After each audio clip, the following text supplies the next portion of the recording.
IUI ఇంకా side effects లేకుండా ఇన్ఫెర్టిలిటీకి శాశ్వత పరిష్కారం Homeocare international. We are seeing an international smuggling of PDS rice. అనేక విషయాలు ఇప్పుడు ఇంటర్నేషనల్ గా కూడా క్వశ్చన్స్ రేజ్ చేస్తున్నారు కనుక వాటన్నిటిని దృష్టిలో పెట్టుకుని పవన్ కళ్యాణ్ గారు it may turn out to be an international issue అని చెప్పడంలో ఎటువంటి అతిశయోక్తి లేదు. మనం ఎవరం కూడా ఇదేదో వారేదో మాట్లాడేశారు అనుకోవటానికి కూడా లేదు. మనం చూస్తున్నాం నాదెండ్ల మనోహర్ గారు సివిల్ సప్లైస్ మినిస్టర్ గా అనేక గోడౌన్ల మీద వారు ఇన్స్పెక్షన్ చేయటం, పెద్ద ఎత్తున అక్కడ పీడిఎస్ రైస్ దొరకటం, వాటన్నిటినీ కూడా ఇంచుమించుగా కాకినాడ పోర్టు నుండి వారు అక్కడ నుండి తరలించేస్తున్నారు అనేటువంటి విషయం ఇవన్నీ కూడా మనం చూసాం.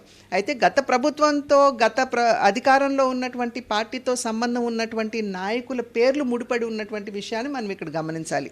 రాష్ట్రంలో జరుగుతున్నటువంటి అవినీతిని ప్రస్తావిస్తూ భారతీయ జనతా పార్టీ కూడా ఈ పీడిఎస్ రైస్ గురించి ప్రస్తావించినటువంటి విషయం మనందరికీ తెలుసు. కనుక భారతీయ జనతా పార్టీ ఎప్పుడు వెనకడుగు వేయలేదు ఇటువంటి అంశాల మీద గళం విప్పడానికి. అదేవిధంగా ఇవాళ పవన్ కళ్యాణ్ గారు కూడా ముందుకు వచ్చి దానికి బలం చేకూర్చడం అనేది ఇది నిజంగా ప్రతి ఒక్కరు కూడా గమనించవలసినటువంటి విషయం, స్వాగతించవలసిన. ప్రధానంగా ఏమిటంటే ఖచ్చితంగా కేంద్ర ప్రభుత్వానికి మేమందరం కూడా మా ధన్యవాదాలు తెలియజేయాలి. ఎందుకంటే పెద్ద సంఖ్యలో మనకి వనరులు ఇస్తున్నారు. అమరావతి డెవలప్మెంట్ కావచ్చు, పోలవరానికి సంబంధించి కావచ్చు, రోడ్ల డెవలప్మెంట్ కావచ్చు, పంచాయతీరాజ్ కింద రావాల్సినటువంటి కావచ్చు, లేకపోతే 15th ఫినాన్స్ కమిషన్ కింద గ్రామీణాభివృద్ధికి రావాల్సినటువంటి వనరులు కావచ్చు, పెద్ద ఎత్తున కేంద్ర ప్రభుత్వం వాటన్నిటినీ కూడా అందిస్తున్నటువంటి విషయం మనం ఖచ్చితంగా స్వాగతించాలి.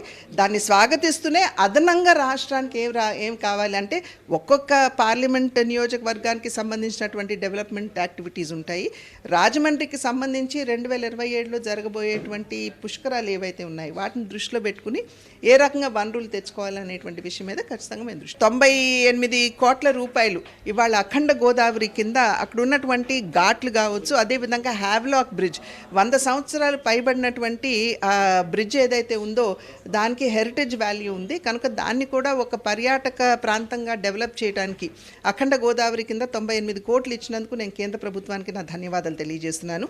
అదేవిధంగా గండికోటను కూడా డెవలప్ చేయడానికి 75 కోట్ల రూపాయలు కేంద్ర ప్రభుత్వం మంజూరు చేసింది. ఇంత పెద్ద ఎత్తున వనరులు ఇచ్చి మనకి సహకరిస్తున్నటువంటి కేంద్ర ప్రభుత్వానికి, మోడీ గారికి నా ధన్యవాదాలు తెలియజేస్తున్నాను. సుమన్ టీవీలో మీ పర్సనల్ అండ్ బిజినెస్ ప్రమోషన్స్ కోసం కింది నెంబర్కి కాంటాక్ట్ చేయండి.